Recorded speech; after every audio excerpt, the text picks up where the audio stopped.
Hi, and welcome back. It's been quite a while since I last uploaded anything. Apologies for the radio silence. My health deteriorated rapidly, and I took some time out to try to get back on top of it. We're probably overdue a proper health update, but I don't feel like it today. So I'll just say that I'm back at work more because I got bored than because I got better. The long gap is especially unfortunate because in my last video I spoke some bollocks about phase differences between dynamic and condenser mics, which should really have been corrected straight away, but instead just sat there like a bad smell. I will correct that, but again, not feeling it today. I'm going to try something new instead. For a long time it's bothered me that I managed to cover so few of the plugins I'm asked to look at. I unfortunately made it a thing that I review every tiny little detail of a plugin, which takes ages. So I'm going to try a shorter review format under the heading Plugin I'd Like to Feature, where I just focus on whatever aspects seem most interesting. In this case, I'm looking at the Sphinx 101 from Analog Realism, which describes itself as a master bus processor. It's not a full mastering suite, as it lacks any kind of limiter. It offers the kind of sweetening processing that might be required in mastering, but in my opinion is most effectively deployed on your mix bus at the mix stage. And it gives me an opportunity to talk about MIFs. No, I said MIFs. That's magic ingredient fallacies. Many different MIFs have been proposed over the years. It was the magic TG console that gave it that sound. It's the magic Neve preamps. Shout out to Jim Lill. It's the magic analog summing bus. It's the magic analog panpots. It's the magic inductors in the EQs. Etc., etc. Let's pause a moment to consider all the different variables when tracking a band. I'll start with the drums. Is it a small, compact kit or a big, sprawling behemoth? How big are the drum shells? What type of drum heads? Is there a resonant head on the kick drum, and is there a hole in it? What kind of beater? Is the snare made of wood? How deep is it? How is the drum kit tuned? The big one, who's playing the kit? You'd be amazed how different a drum kit can sound with no change other than the person sitting on the throne. That's before we even start to consider the infinite variety of mic combinations and placements, and the room acoustics, or the EQ choices made by the tracking engineer. What about the bass guitar? Is it a P, a J, or maybe something else like a Music Man? Flats or rounds? Played fingerstyle or with a pick? Precisely where on the string were they plucking, and how hard? Is it DI'd or plugged into an amp? What kind of amp, with what settings, and how was that mic'd? That's just the rhythm section, and I still skipped over a lot. All those possible variables, and you think the sound was defined by the one piece of kit that's specifically designed to be as transparent as possible? It's kind of nonsense when you think about it. The stiffness or floppiness of the guitarist's pick will make a bigger difference than the type of console. I said pick. The big MIF in this case is variable rail voltage. All the various processors in this plugin share a common virtual power supply, which I'll allow the developer to describe. Many plugins model some of the actual components, and some few even do it quite well, but nobody models what connects them. In a real console or box, every module shares a power supply. Push the compressor harder, and the transformer's headroom shifts. Boost the EQ, and the compressor saturates definitely. The voltage rail sags, thermal coupling drifts. Crosstalk bleeds between stages, all non-linearly and simultaneously. Awesome, but can we actually hear any of that? Well, the plugin lets us choose between 3 different levels of drifty sagginess. There's no option to turn it off altogether, which is a shame. But let's have a listen.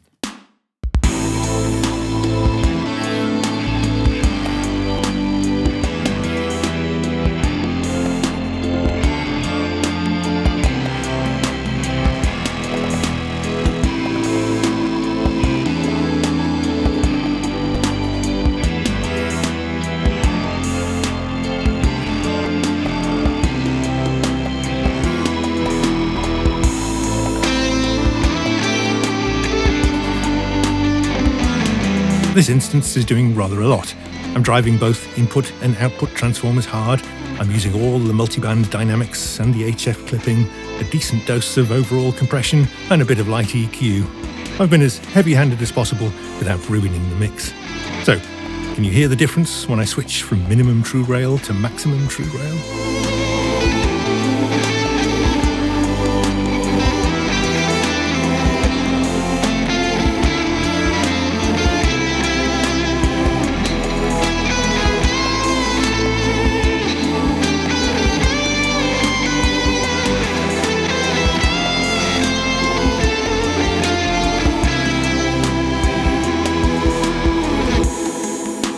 That's pretty subtle, right? I'm not at all confident I could pick out that difference in a blind test, mostly because I'm not really sure what specifically I should be listening for. Maybe a null test will help. Well, no, not really, except to confirm that the system does indeed drift as well as sag. This is the difference between two identical instances, both set to minimum TrueRail. They don't remotely null, and it's also quite easy to hear them drifting closer to each other or further apart.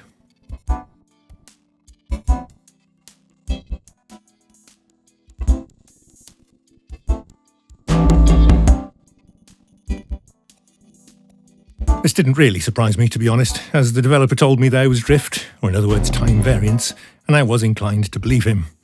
The only way that could be true, but the plugin also be meaningfully null testable, would be if the TrueRail drifting was deterministic, and always the same for each playback. That's an interesting thought that I want to linger on for a moment. When I get close to the final stages of a mix, I like to remove any randomness. I'm talking about sample libraries that use round robins, synths with random modulation, or slow, unsynced LFO modulation, phasers or flanges with unsynced LFOs. Stuff like that gets printed to audio to pin it down so I'm not shooting at a moving target. There are other things that I might also need to print.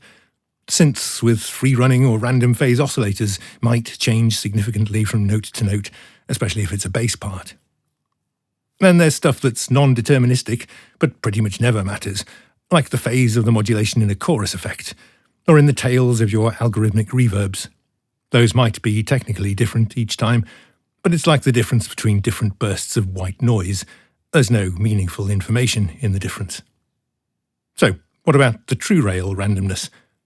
Part of me thinks that it's in the last category, along with chorus or reverb modulation, but another part of me wonders if perhaps it's more significant than that, given that it's intended to go over a whole mix. I also wonder if making it deterministic, so the drift was the same for every playback, would make it easier to tune your ears in and hear what it's actually doing.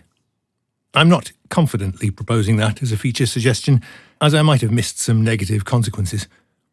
Certainly if there's more than one instance of a plugin, it might be desirable that they drift in different ways. But for a plugin like this, that's intended to be a single instance on the mix bus, or in a mastering project, it seems to me to be an interesting philosophical question. Should the drift be as authentically analog and unpredictably random as possible?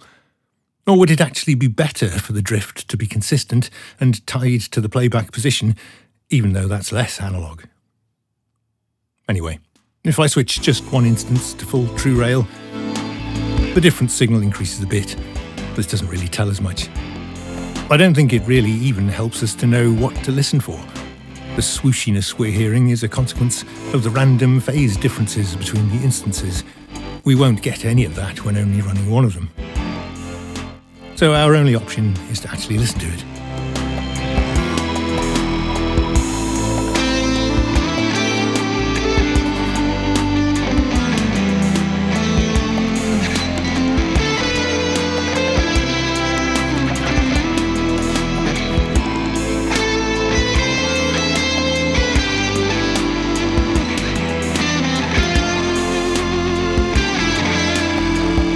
I'll be honest, I hear a bigger difference when I switch transformer models than I do from the TrueRail.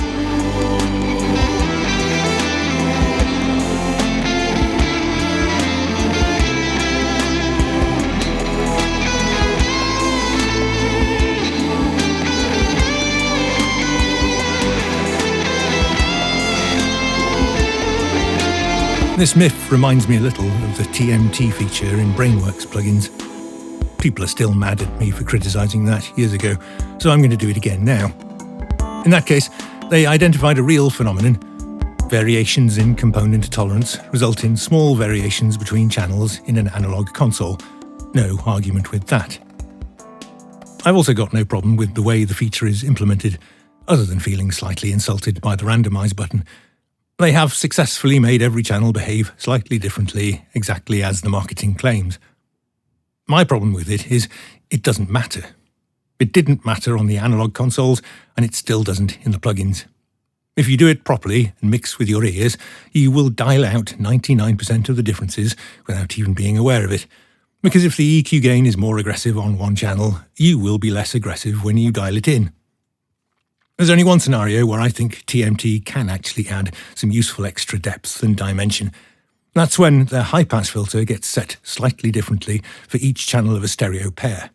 I say specifically the high-pass filter because that creates a lot more phase shift than typical EQ cuts or boosts. So slight differences between channels have the potential to make boring stereo images significantly more interesting.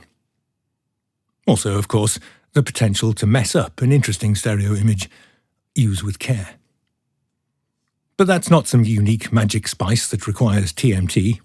I can do this very easily with an EQ like Pro Q4, and then I can dial in exactly how much difference I want. I don't have to keep pressing a randomize button and hoping for the best. With regards to TrueRail, I'm happy to accept that power supply drift and sag is a real phenomenon. I'm impressed by all the measurements and graphs the developer has provided, and I'm happy to accept they've recreated this behaviour accurately. I'm just not sure if it actually really matters very much. I feel a little bad making this point, considering all the work that seems to have gone into it. So let me soften it by saying that I do like the sound of the processing in this thing. I think it's likely that I'll load it up for the transformer models in future. And as I can't turn off the TrueRail feature completely, I also can't rule out the possibility that it's part of what I like in some way that I'm not aware of consciously. I'm also going to point out that I do hear a noticeable difference when I switch the circuit styles over on the left. This setting claims to affect all the modules and the TrueRail behaviour, with the most clinical setting on the left and most colourful on the right.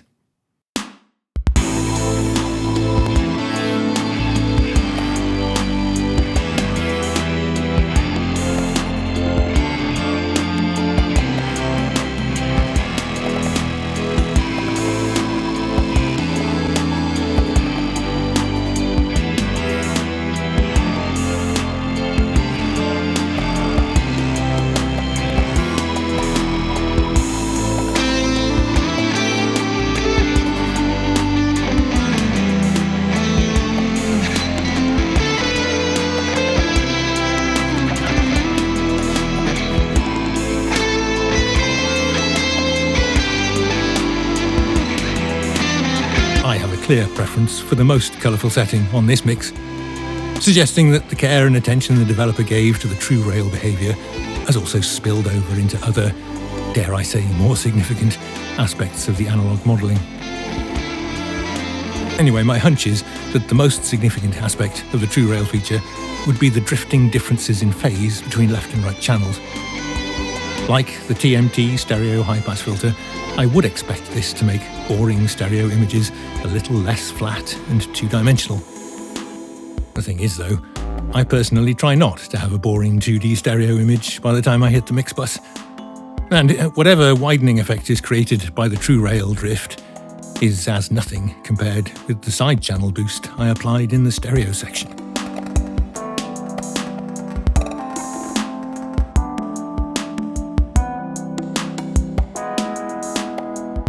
So I'm not going to say that TrueRail doesn't make any difference, but I am going to say that the difference doesn't matter until you've got all the actual settings right. Dialing in the right EQ and giving the mix the right kind of dynamic shape is always going to matter 1,000 times more. On that note, I'm going to mention a few aspects that I think could be improved, mostly to make it easier to get those correct settings dialed in. The big one is frequency knob scaling. Let's take the EQ mid-frequency, for example. It goes from 200 Hz at the lower end up to 12 kHz at the upper end. And what's in the middle? Roughly 6 kHz. That means linear frequency scaling, which won't do at all. What it means is I have crazy amounts of resolution when trying to set the frequency around 10K, But if the issue is down around 300 or 400 Hz, I'm screwed. I barely move the knob, and I've already blown past 1K. Your best option here is just to type in a number, frankly, which fortunately is possible. Yes, we expect to read out in Hertz, but our ears hear logarithmically, like musical pitch. The range of this knob is approximately 6 octaves, but the entire top half of the knob is currently devoted to just the highest octave, with all the other 5 crammed into the lower half and bunched up at the bottom. If the knob was scaled logarithmically like musical pitch, each half of the knob range would cover 3 octaves, and setting the knob to 12 o'clock would give you 1K6. That would be much better. The same applies to every other frequency control on the interface, although the others are much less annoying as the parameter ranges are smaller. But also, the same thing applies to the attack and release parameters for all the dynamics modules. The interestingly fast settings are bunched up at the bottom of the knob, while I have crazy fine control over very slow, or slightly less very slow, because once again these knobs appear to be completely linear. The exact type of curve used here matters less, I think, but I reckon the 12 o'clock position on the compressor attack knob should be something like 80 milliseconds, rather than the current 250. While we're on the compressor, I'd like to have a ratio control here, for 2 reasons. First of all, I often like to use very gentle, low ratios over a full mix, like 1.5 to 1 or lower, so I can dig down deep with the threshold and glue everything together. No, I'm afraid the dry-wet mix control isn't a substitute. It's not the same. It's nice to have, but I would swap it for a ratio knob if I had to choose. The other reason is it's often useful to dial in slightly exaggerated compressor settings, so it's easier to hear how your attack and release settings affect the sound, then back it off again once you're happy. I would maintain that increasing the ratio is a better way to do that than reducing the threshold. When you change the threshold, you change which parts of the signal cross it and for how long, which might fundamentally change the shape of the gain reduction curve you're applying. A proper ratio control, however, just gives you more or less of the exact same compression. Back to the EQ. The sharp button makes the mid-range bell EQ much narrower and quite surgical. It also adds resonant boosts and cuts to the low and high shelves. We really need to be able to switch that separately per band. I'm slightly torn regarding the number of bands provided. If it's a mix bus processor used during the mix stage, 3 bands is probably enough for me, as I tend to do most of the EQ within the mix instead. But in a mastering context, EQ is king. It's by far the most important tool in mastering, and 3 bands doesn't cut it. I'd say 5 would be a better number. I'm also not a huge fan of the rotary selectors used here for the different hardware styles. I would much prefer radio buttons like on the transformer modules, so I can switch between any models without stepping through the others. If you must keep these knobs, at least allow switching by clicking on the name. That actually works in the circuit section. Why not the rest? I'm finding it very difficult not to go into all the little details, to be honest, so I'll finish off with one more general point about the interface size. This 2x setting is a lot smaller than my displays, and my old eyes have to squint a bit to read it. But when I switch to the 3x setting, it's too big for any of my displays, and the size button disappears off screen as a bonus.